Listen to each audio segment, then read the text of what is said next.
noite, gente. Boa noite. Então,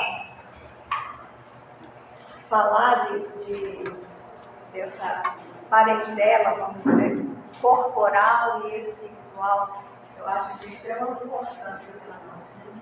Todos nós devemos ter aqui essas duas parentelas.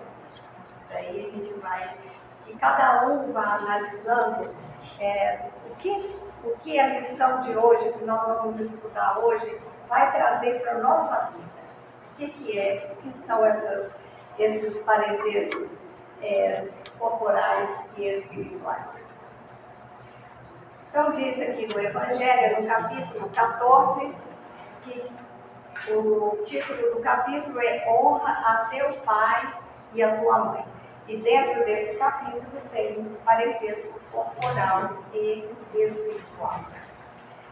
Laços de sangue não estabelecem necessariamente os laços espirituais. Só aí já daria uma discussão aqui entre nós. Ou não uma discussão, mas nós teríamos dúvidas e comentários diversos aqui, não é? Porque quando nascemos numa família, quando nós reencarnamos em uma família, nós achamos que ali estão os nossos amores, ali estão os nossos afetos. E às vezes isso não vem acontecendo. Podemos renascer em uma família onde nós vamos encontrar nossos inimigos espirituais. E é preciso que isso aconteça para que a gente aprenda. Nós viemos ao mundo aprender.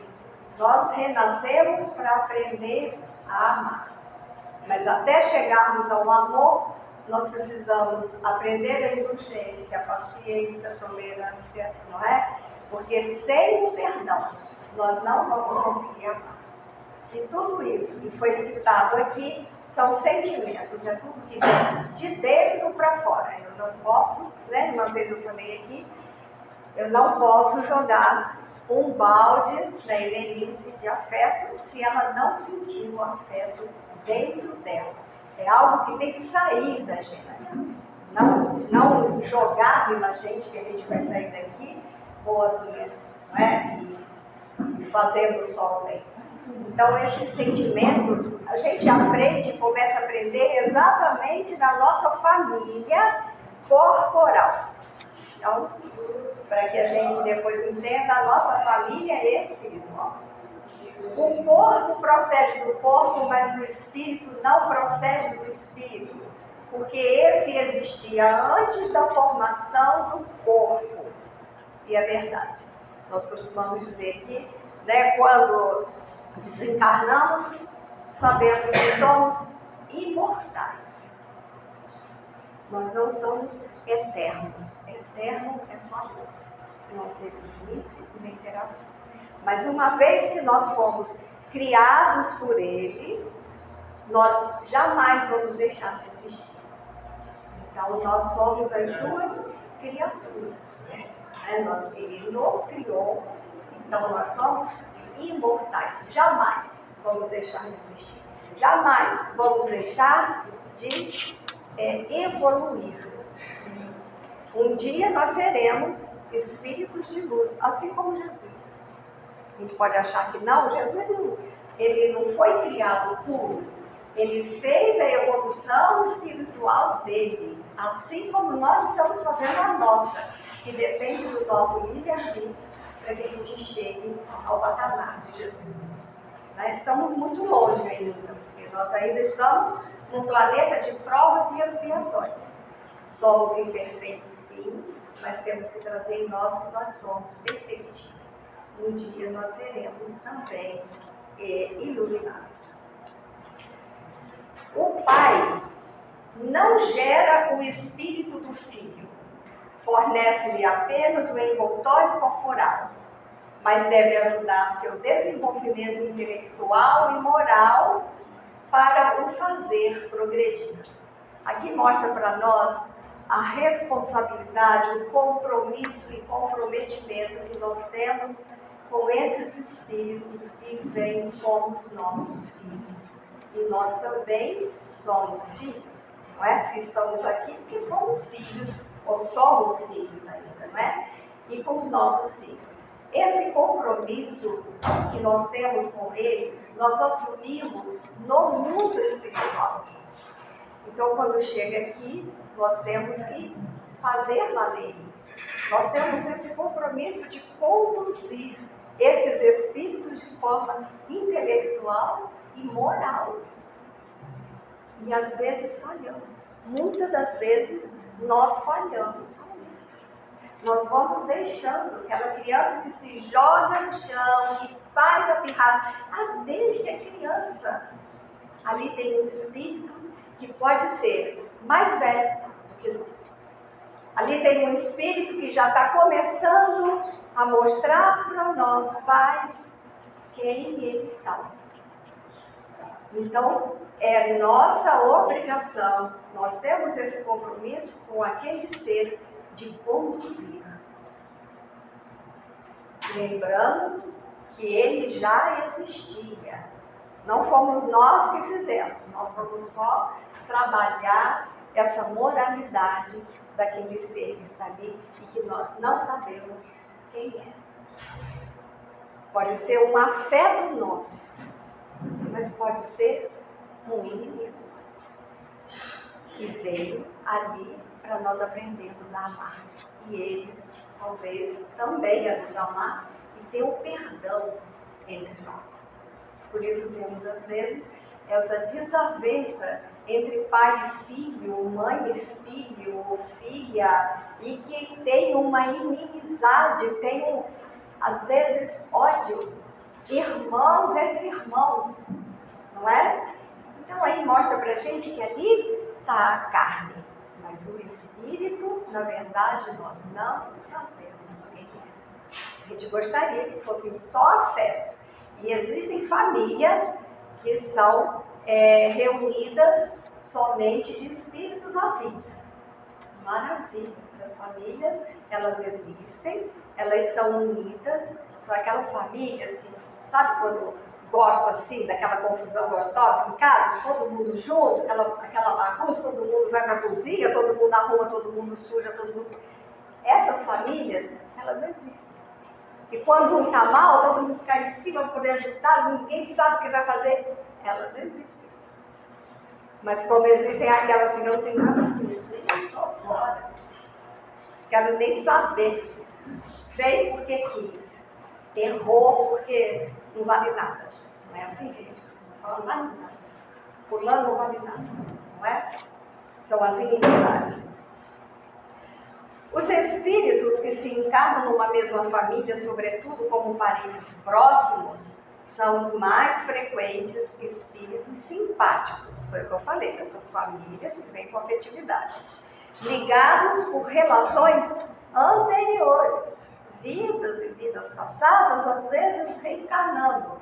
Ora como pai, ora como mãe, ora como irmão, como irmã, como avó, como não é filhos, e a gente vai mudando, inclusive a roupagem física, né? Hoje eu estou como uma mulher, pode ser que a minha encarnação seguinte eu vou estar numa roupagem masculina, hoje está feminina.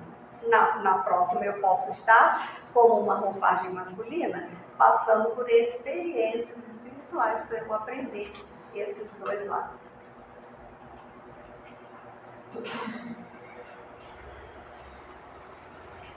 Mas pode ainda acontecer que esses espíritos sejam completamente estranhos uns para os outros, separados por antipatias igualmente anteriores, que se traduzem também por seu antagonismo na Terra, a fim de lhe servir de prova.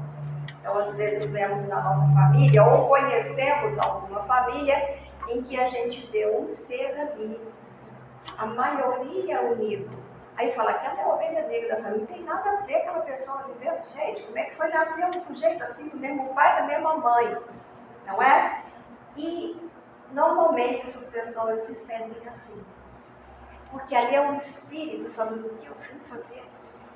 Porque eu estou com esse povo aqui tem nada a ver comigo. As ideias não batem, os pensamentos são completamente diferentes. Então ele fala, nossa, mas foi criado, foi educado, todo mundo junto, do mesmo jeito. Como pode ser tão diferente? Isso é devido à individualidade espiritual. Cada um traz em si as experiências anteriores. Então aqui, Juscelia tem várias personalidades aqui dentro. Nós precisamos ver isso. Então a Juscelia pode ser no momento calma, paciente, mas de repente dá um berro aqui. Fala, cruzes, de onde saiu isso? Nunca vi. Então é o quê? É uma das personalidades, talvez, de agressividade de que eu já tive. E que eu estou aqui me contendo às vezes, justamente para eu ter domínio sobre esse meu descontrole. E aí em família, quando nós vemos, qual é a nossa função? É de nos ajudarmos também, não é? É de darmos um amparo, é de compreender, é de termos a paciência e de ir mostrando para a pessoa e não largar.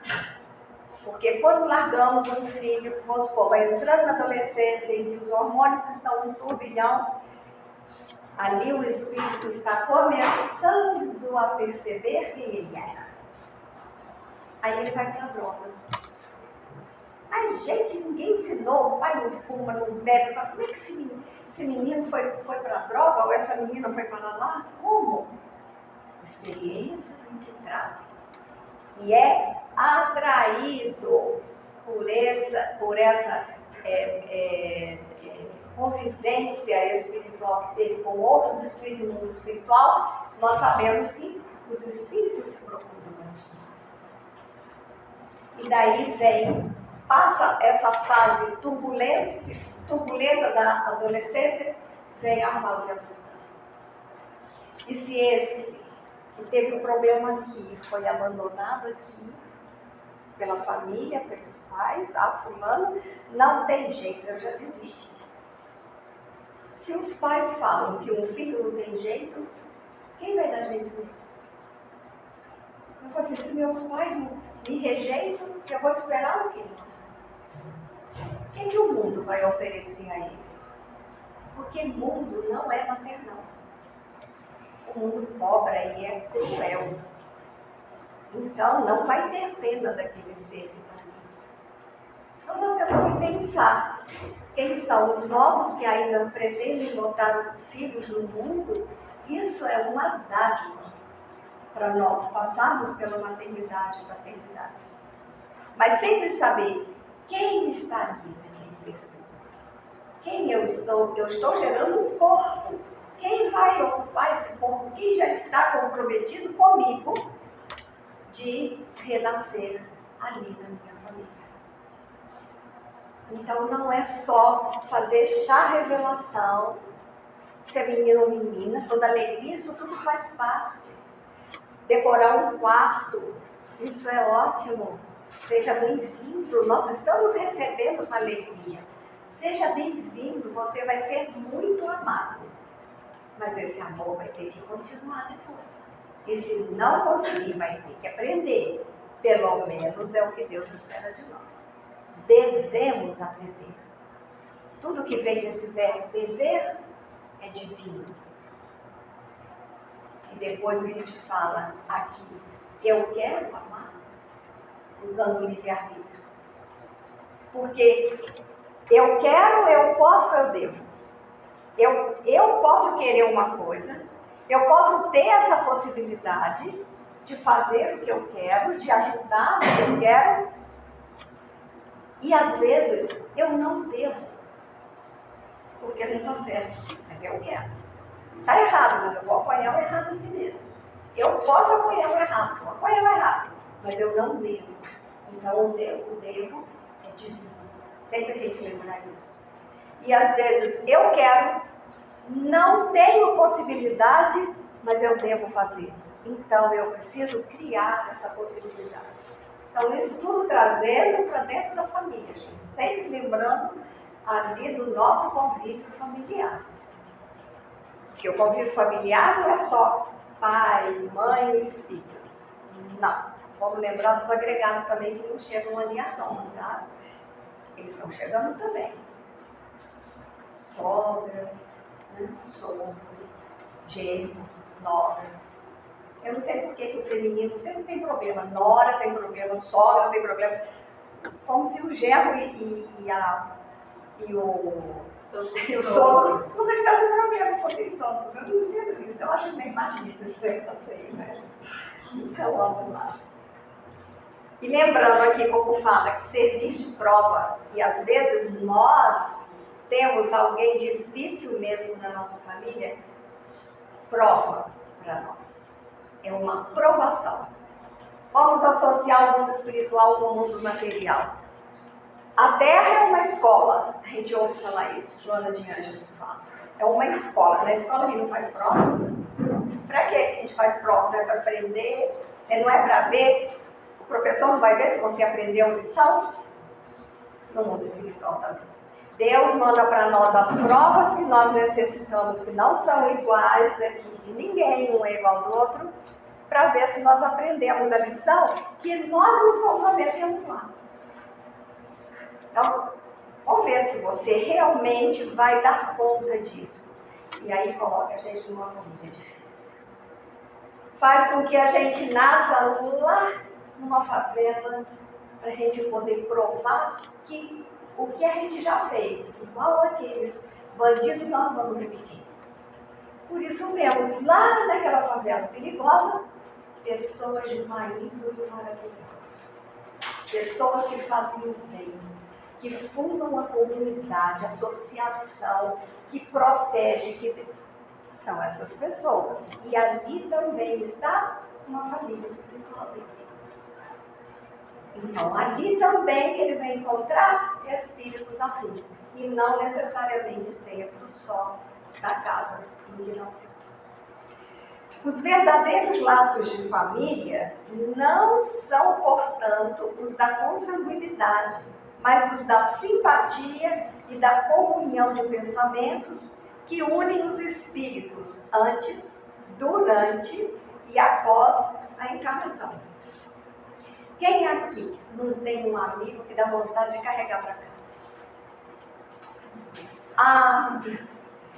Meu Deus, né? Por que não nasceu como meu irmão? Por que nasceu como a minha irmã? Gosto tanto da fulana. E às vezes essa pessoa pode estar distante, quilômetros de distância da pessoa, às vezes mais de 1000 quilômetros. Mas aquele amor, aquela saudade que dá, quando ligam, nossa, parece que foi ontem que a gente falou isso. Tem anos que não se fala. Não é? Que conheceu? Adulto. Não é que foi criado? Adultos. Conheceram no trabalho, conheceram na faculdade, conheceram, assim, numa casa de oração. E que aquilo parece que renasce em nós, aquele sentimento, aquela coisa tão boa, tão prazerosa, da gente estar perto dessa pessoa. Família espiritual. E aqui nós nos procuramos. Os espíritos se procuram. Vai falar aqui no Evangelho, a gente se procura aqui. De hoje se segue que dois seres nascidos de pais diferentes podem ser mais irmãos pelo espírito do que se fossem pelo sangue. Eu tenho uma amiga assim. E nos conhecemos há muitas. É uma coisa que eu penso, fico pensando nela no menino. E vice-versa. Para vocês terem uma ideia, um dia eu trabalhando, eu falei, eu não estou conseguindo me concentrar. Eu vou ligar para ela, porque assim eu tiro ela da minha cabeça. Quando eu liguei, ela atendeu o telefone chorando. Falei, o que foi? Por que você está assim nervosa? Ela falou assim, eu estou enterrando o Fernando, marido. Ela falou, eu não tive tempo de te ligar. E eu aqui em São Roque, assim, sem conseguir trabalhar. Então essa é uma irmã espiritual. Na hora que eu fechar a urna, eu liguei. Aí ela só fez o sinal, a pessoa pediu para esperar ele atender. Então você vê, ela poderia não atender, ver, depois ligar para mim. Não, ela fez questão de atender. Ela falou, eu não tive tempo nem de te ligar. Então Então, lembrem de alguém que vocês têm assim. Porque todos nós temos pessoa, não é? Porém, pois, atrair-se, procurar-se, tornar-se amigos, enquanto dois irmãos consanguíneos podem repelir-se, como vemos todos os dias. Tem irmãos que se odeiam. Tem irmãos que se matam. Tem irmãos que, se souber o outro ali, nem vai. E assim não é só irmãos. Tem pai que é assim com filhos também. Rejeita. E de onde veio essa rejeição? Gente, ele poderia pensar, fui eu que fez o corpo. Não o espírito. Então ali pode ser o inimigo. Por isso o aprendizado dentro da mesma casa. Eu imagino sempre Deus fazendo assim. Tem ódio, tem tudo, ele põe na, como que chama aquela vasilhinha de farmácia antiga que fazia assim. Eu tenho a impressão que não tem um pilãozinho que a gente vai macerar. Eu tenho a impressão que Deus faz assim, os espíritos, macera assim, joga assim para baixo, assim, agora vocês vão lá aprender a entender a individualidade de cada um e respeitar, aprender a amar. É o que nós viemos fazer aqui. Problema moral que só o Espiritismo podia resolver pela pluralidade das existências. Há, portanto, duas espécies de famílias. As famílias por laços espirituais e as famílias por laços corporais. As primeiras, as famílias por laços espirituais, são duradouras, fortificam-se pela purificação e se perpetuam no mundo dos espíritos. Além de ser aqui, no mundo espiritual, continua com a mesma afinidade.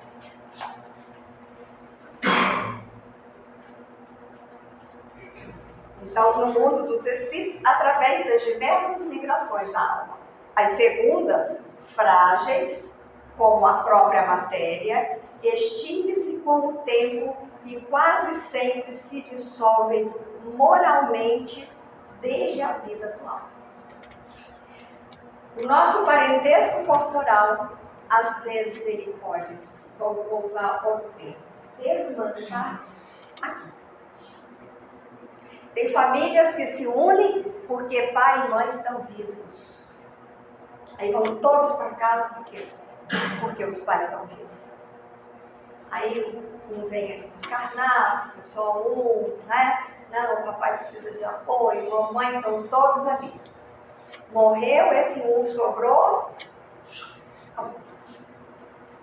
Cada um vai ficar com a sua família resolvendo, não quero saber, porque fulano, eu tolerei por causa da mamãe, eu tolerei por causa do papai.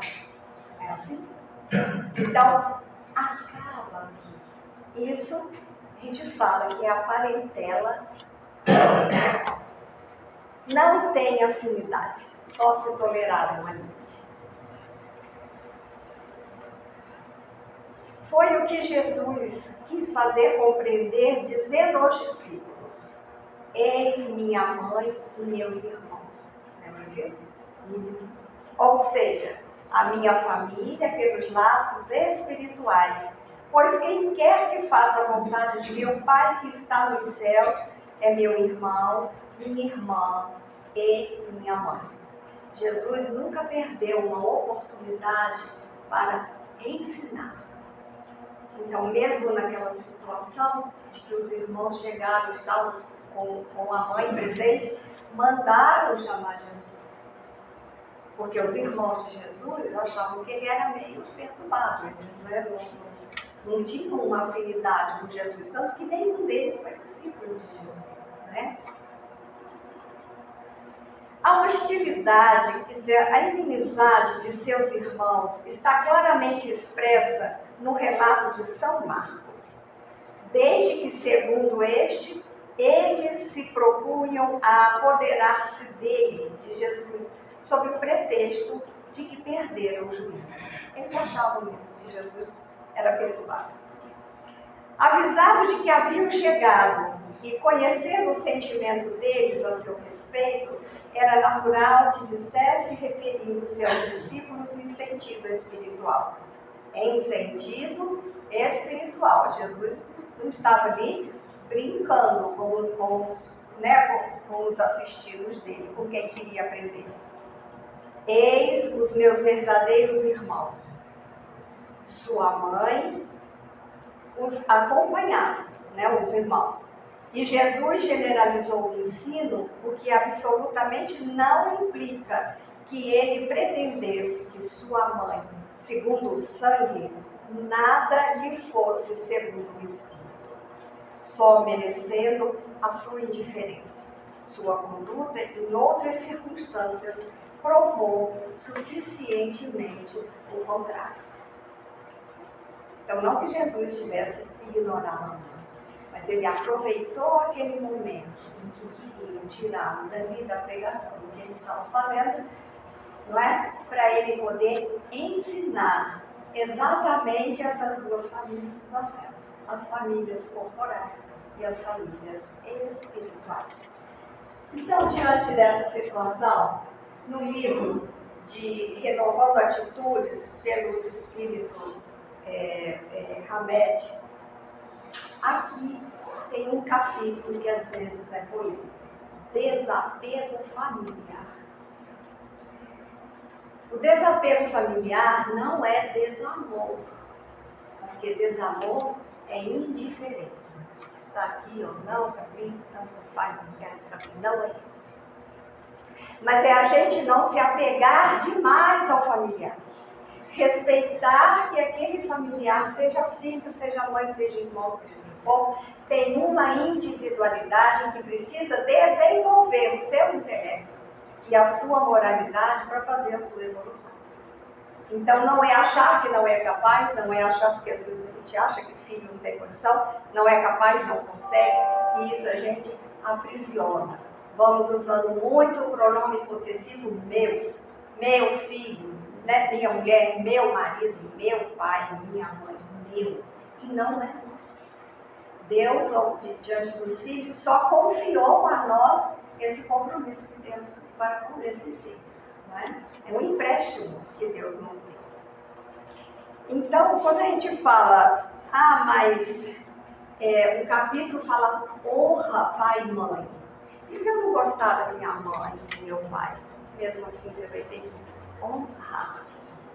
Jesus não falou amar. Honra. Honra a teu pai e a tua mãe. Mesmo que não goste. Nós temos que honrar. Devemos honrar. E o que é honra?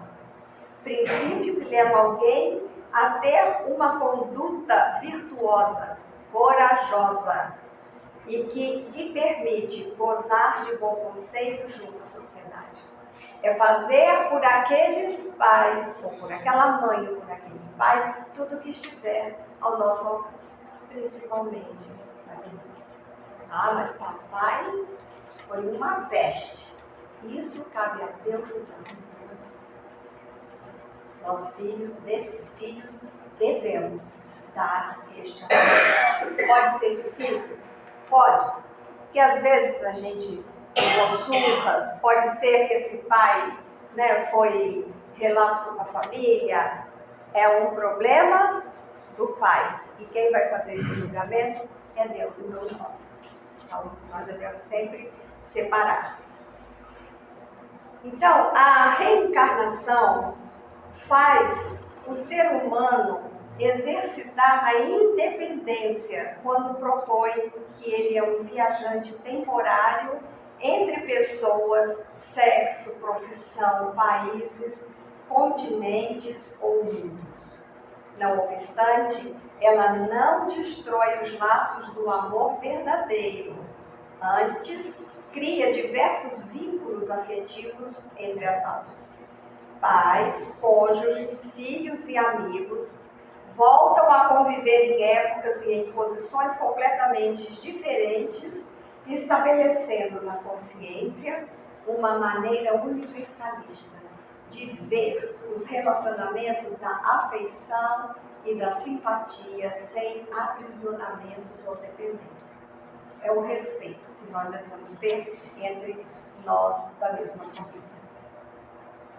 É importante compreendermos que, mesmo em família, não viemos à Terra só para fazer o que queremos, para satisfazer nossos caprichos ou nos agradar, pois não devemos nos ver como devedores ou cobradores uns dos outros, mas como criaturas, companheiros que vieram cumprir uma trajetória evolutiva, ora juntos no mesmo século consanguíneo. Aqui fala que nós não viemos nos agradar. E às vezes nós vemos isso, principalmente na minha época, vamos dizer assim, no meu tempo, né? Meus pais, eles não precisavam nem falar alto, nem falar, bastava olhar. Só olhar dava medo, não era respeito, dava medo, porque se não cumprisse, o que podia acontecer? Não é? Então, nós fomos criados dessa forma. Hoje não, hoje nós já somos educados a conversar com os filhos e mostrar para eles o que é o certo e o que é errado. E mostrar mesmo, é ali dia a dia, é educação, ajudando a conduzir aquele ser que está ali. Antes, da minha família, que é uma família numerosa, temos de filhos, imagina que papai e mamãe, naquela correria, aquele monte de filho, ia educar. Eles criaram, igual quem cria galinha, cria porco, cria gado, cria, você dá comida, você dá um teto, você veste, você faz e vai. A gente foi igual uma, não é? Então isso foi o que? Desenvolvendo em cada filho o que nós tínhamos de experiência espiritual, para a gente não cair aí perdido em qualquer lugar, não é? Então nós temos que ver isso, porque às vezes, hoje, com todo o recurso que nós temos, às vezes, vamos dizer, uma ovelha vai se desvirtua e vai embora, não é? Desse modo, devemos levar em conta a individualidade de cada membro familiar, ao respeito aqui, sem imposições ou submissões, pelo modo peculiar que encontrou de ser feliz e dirigir sua própria existência. Isso me faz lembrar muito quando minha mãe estava muito mal no hospital e ela me chamou, eu estava sozinha com ela.